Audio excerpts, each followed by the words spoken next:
Bueno, vamos a grabar un vídeo para entender bien la unión y la intersección, las diferentes operaciones que se realizan con conjuntos. ¿Por qué es importante entender esto bien? Porque eh, el espacio muestral dentro de un experimento aleatorio eh, es un conjunto de sucesos elementales. Entonces, como conjunto, es muy importante tener claro cuáles son las operaciones que debemos realizar o que podemos realizar con los diferentes sucesos de un espacio muestral. Suceso simple es un suceso elemental y suceso compuesto el que contiene varios. Entonces, es muy importante tener claro todas las operaciones que se pueden hacer con conjuntos porque eso nos va a derivar en las probabilidades que yo puedo tener en el experimento aleatorio. Entonces, si tengo dos conjuntos A y B, llamaremos unión de A, unión de B y lo representaremos por A, unión B al conjunto formado por los elementos que pertenecen a A o B.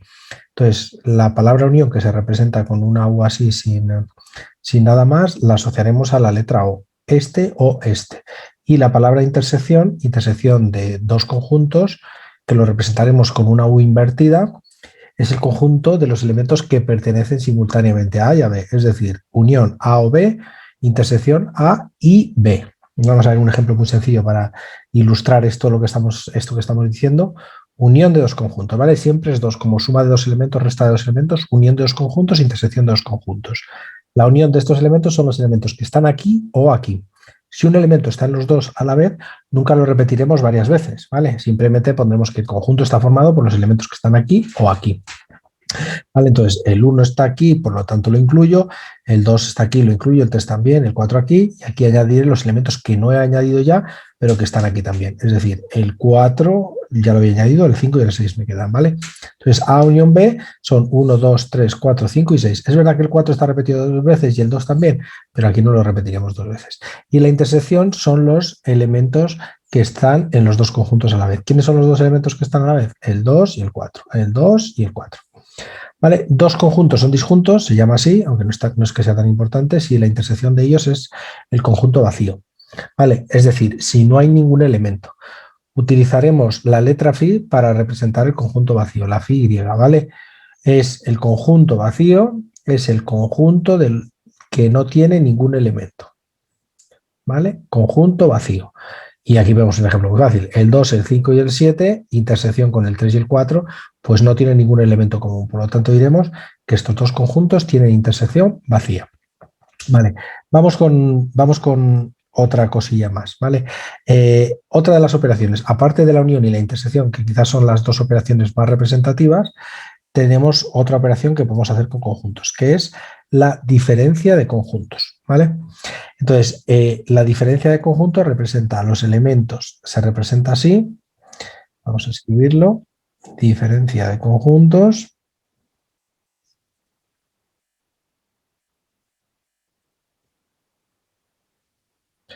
se representa así, A menos B, igual que antes se decía A unión B, A intersección B, y lo que representa es al conjunto que contiene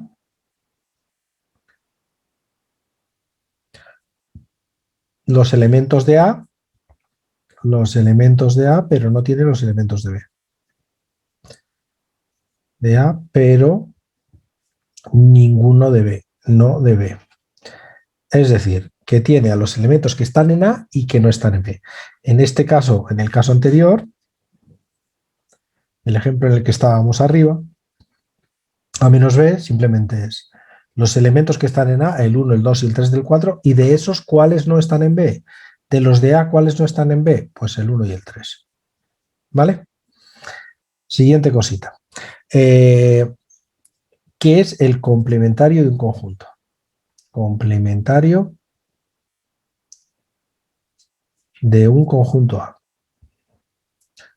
¿Vale? Fijémonos que las tres primeras operaciones involucran dos conjuntos, A unión B, A intersección B, A menos B.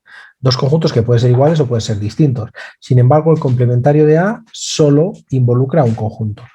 ¿Quién es el conjunto complementario de uno dado A? Es el conjunto que contiene a todos los elementos que no están en A. Que contiene a todos los elementos que no están en A.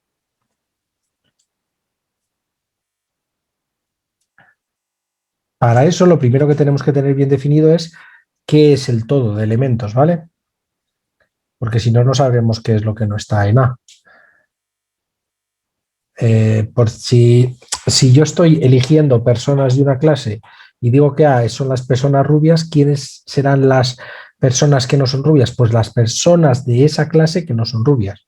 No es lo mismo las personas de esa clase que las personas de ese colegio, que las personas de esa ciudad, que las personas de ese país que no sean rubias. Entonces tenemos que tener el marco global. Y cuando estamos hablando de un experimento aleatorio, pues ese marco global es el espacio muestral. Así el complementario de A sería todos los elementos del espacio muestral menos los que yo he cogido en A. ¿Vale? Por ejemplo, en el ejercicio anterior, esto podría ser, el experimento podría ser perfectamente tirar un dado cuyos resultados son del 1 al 6. Entonces, ¿quién sería el complementario de A? Tenemos tres formas de poner el complementario, ¿vale?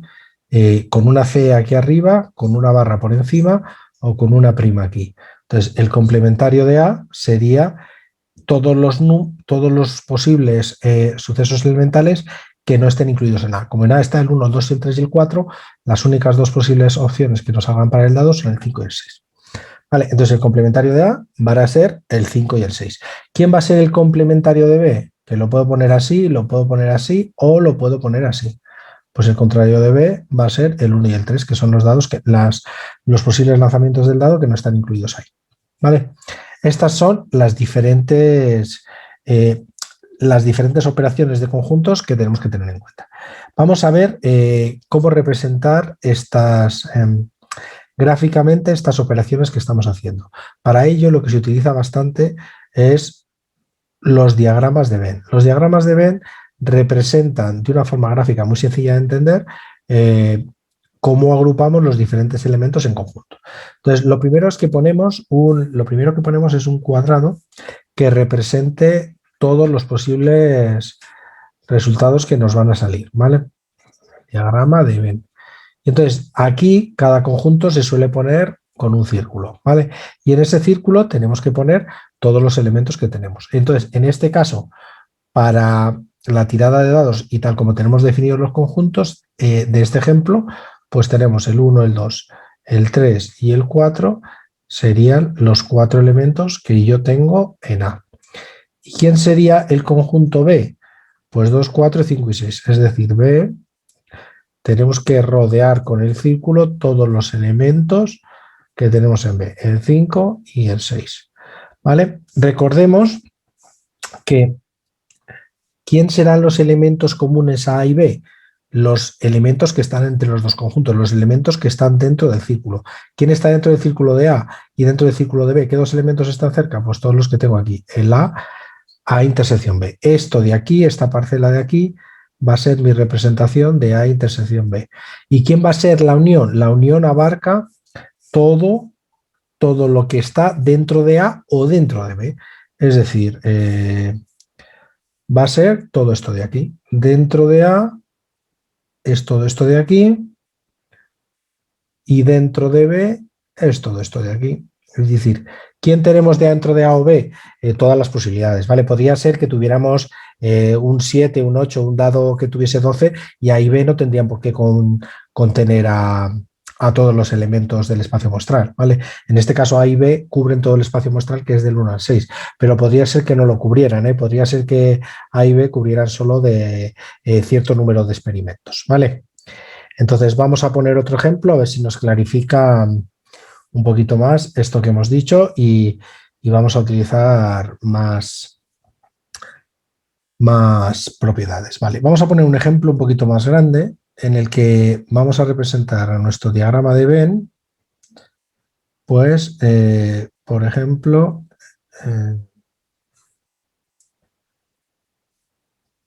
algo así.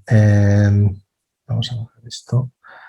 Que el 1, vamos a poner aquí 4 puntos, bueno, 3, 4, 1, 2 y los demás fuera. Que mi conjunto A sea esto de aquí, que mi conjunto B sea esto de aquí y que mi conjunto C sea esto de aquí. Por ejemplo, si tiramos un dado con 10 posibilidades, ¿vale? O si elegimos entre 10 personas de una clase, ¿vale? O cualquier, o una baraja con 10 cartas, cualquier cosa que tenga 10 elementos. Entonces, mi espacio muestral, el espacio muestral, tiene 10 elementos, de los cuales tengo 4 en el conjunto A. El conjunto A contiene el 1, el 2, el 3 y el 4, y el conjunto B contiene el 5 y el 6. Entonces, ¿quién es A intersección B en este caso? Pues A intersección B es todos los elementos que están en uno y otro. Entonces, ¿quién es el único elemento que está en A y B? El 4, ¿vale? Vamos a poner aquí arriba quién es A para que lo veamos bien clarito. 1, 2, 3 y 4. Vamos a poner aquí arriba quién es B, es el 4, 5 y 6. Entonces, el único elemento común que tenemos en A y en B, lo represente como diagrama de Venn o lo represente como una lista de números, es el 4. ¿Quién es A unión B? Si lo miro aquí, obviamente A unión B abarca del 1 al 6, y si lo miro aquí tengo que repetir todos los elementos que están del 1 al 6 ahí. Pues 1, 2, 3, 4, 5 y 6. ¿Quién es A menos B? En este caso, A menos B va a ser todos los elementos que están en A menos aquellos que están a la vez en B. Entonces, el 1, el 2, el 3 y el 4 está en A, pero el 4 está en B, con lo cual el 4 lo tengo que quitar. ¿Vale? ¿Quién es A complementario? Pues todos los elementos del espacio muestral que no están en A. Entonces, 5, 6, 7, 8, 9 y 10. ¿Quién es B complementario? Pues B complementario son todos los elementos que no están en B. Es decir, el 1, el 2, el 3 y 7, 8, 9 y 10. ¿Vale? Entonces, una de las principales propiedades que se cumple en la probabilidad, que se llama regla de la adición o principio de inclusión-exclusión, pero que lo podemos llamar como queramos, vamos a llamarlo relación de la probabilidad de la unión con la de la intersección, con la probabilidad de la intersección. Entonces, en este caso, si imaginamos que todos los sucesos son equiprobables, es decir, que pueden ocurrir del 1 al 10 con la misma probabilidad cada uno de los 10 sucesos elementales, la probabilidad de A, ¿cuánto sería? La probabilidad de A sería que ocurriese uno de los 4 sucesos, es decir, de los 4, 10 por la regla de Laplace, que son 2/5, ¿vale? La probabilidad, ¿cuánto sería? Pues de los 10 sucesos, B tiene 3, con lo cual sería B. ¿Quién sería la probabilidad de la intersección? 1 de los 10 sucesos. ¿Y quién sería la probabilidad de la unión? Pues serían, ¿cuántos tengo dentro? 6 de los 10, ¿vale? Entonces, alguien se puede preguntar qué relación existen entre estas 4 probabilidades, ¿vale? Y al final lo que tenemos que tener en cuenta es que cuando contamos la unión, ¿vale? Cuando contamos la unión estamos contando cada punto, cada uno de los sucesos elementales una vez. Si yo cuento A y cuento B, realmente estoy contando 2 veces el número 4. Con lo cual, si le quitara una vez el número 4, realmente me quedaría la probabilidad de la unión. ¿Cómo se pone eso con probabilidades? Pues vamos a verlo. Muy sencillo. Simplemente probabilidad de A unión B es igual a probabilidad de A más probabilidad de B menos probabilidad de la intersección. Quiere decir que yo, para contar el número de elementos de A, porque al final si es equiprobable es sumar elementos disjuntos, sería probabilidad de A unión B, es decir, ¿cuántos elementos tengo dentro de los dos círculos? 6, ¿no? 6 décimos sería, si cuento los elementos de A, que hay 4, si cuento los elementos de 10, de B, que hay 3, y como estoy contando el 4 dos veces, tengo que restarle al que he contado dos veces, tengo que restar la intersección. Y como vemos aquí, efectivamente 6 décimos es 7 décimos menos un décimo. ¿Vale? Esta formulita me vale también si yo pongo aquí la intersección y aquí la unión. Paso este que está restando a este lado sumando y paso este al otro lado restando. ¿Vale? Formulita que nos permite relacionar la unión de dos conjuntos con la intersección de dos conjuntos. ¿Vale? Hay otra parte curiosa de la probabilidad, o otra forma de entender algunos conjuntos que sobre todo no son útiles en los complementarios, que son las leyes de Morgan. ¿Vale? ¿Qué nos dicen las leyes de Morgan? Vamos a intentar entender esto un poquito mejor. Vamos aquí. Entonces, Fijaros que hablando del álgebra de conjuntos, podemos ver que A complementario intersección B complementario coincide con A unión B complementario. Y, de hecho, A complementario unión B... Oiga, vamos a utilizar la misma nomenclatura. Me gusta quizás, cuando utilizo esta nomenclatura, me gusta más utilizar los guiones porque se ve mucho mejor. Porque aquí lo que estás diciendo es el complementario de la intersección. Y aquí la intersección de los complementarios de los conjuntos es el complementario de la unión. Veamos quiénes son estos dos elementos. Estas son las conocidas leyes de Morgan, ¿vale? ¿Vale? Estas son A complementario, unión B complementario, es A intersección B complementario. ¿Qué quiere decir eso? Que si yo cojo A complementario, le uno a B complementario, ¿quién es A complementario? Pues el 5, el 6 y el 7, 8, 9 y 10. ¿Quién es B complementario? Vamos a ver quién es este de aquí. B complementario son estos dos. Si los uno, ¿qué elementos me quedan? Fijaros, 1, 2, 3, que lo tengo abajo, arriba tengo 5, 6, 7 y el 8, 9 y 10, ¿vale? Es decir, me quedan todos menos el número 4, que precisamente era la intersección. Es decir, que esto de aquí es exactamente esto de aquí. Y lo mismo si lo hago al revés. A complementario e intersección complementario son 7, 8, 9 y 10. Es decir, este de aquí son el número 7, el 8, el 9 y el 10. Los números que yo tengo en estos cuatro elementos a la vez. Es decir, 7, 8, 9 y 10, 7, 8, 9 y 10. El complementario de la unión. ¿Quién es la unión? Estos de aquí. ¿Quiénes son los elementos que no están aquí? Pues el 7, 8, 9 y 10, exactamente. ¿Vale? Otra pequeña utilidad de esto, por ejemplo, podría ser, para que entendamos bien los conceptos, A menos B. A menos B, ¿quién sería? A menos B. Vale, vamos a borrar. Vamos a borrar. Ya tenemos estos dos conceptos claros. Venga, vamos a seguir. Vamos a quitar todo esto de aquí. Ya tenemos claras todos estos conceptos.